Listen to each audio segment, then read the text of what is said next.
હે guys, good morning everyone. સવાસરો નાઈ ધોઈને તૈયાર ટિકિટ અહીંયાથી આપણે નીકળી ગયા દુકાને પહોંચીને જોયું તો અત્યારનું વાતાવરણ એટલું ખરાબ હતું, લાગે વરસાદ આવશે.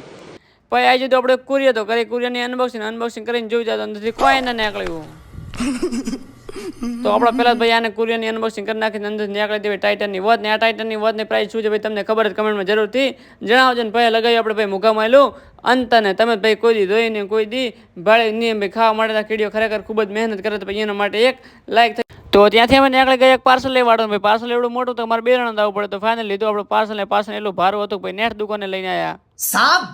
ભાઈ ગરમી બહુ પડે આવી જાય સીધા એસી માં આગળ મારી થોડી ઠંડક નથી વાગી જાય હોજ ને છે ને અમે નીકળી જાય ઘી લેવાડો લઈ લીધી બેણી લઈ લીધું બાઇક ને અહીંયાથી ઉપડી જાય ઘી લેવાડો. ફાઇનલી આયા ઘી લેવાડો વજન કટા ઉપર કર્યું ભાઈ વજન ને આવડી દીધું આપણને ઘી ભાઈ. હવે આ ભાઈ કે આપણે પાડવા થાય આગળ ફોટા ભાઈ બે ચાર પાડ્યા ફોટા અહીંયા ને ફોટા પાડી ભાઈ આપણે નીકળી જાય પાછા દુકાન તરફ ને ફાઇનલી પહોંચાય દુકાન આદમ લગતા પૂરું મળે તમે બીજા બ્લોગમાં જાવ. Bye bye.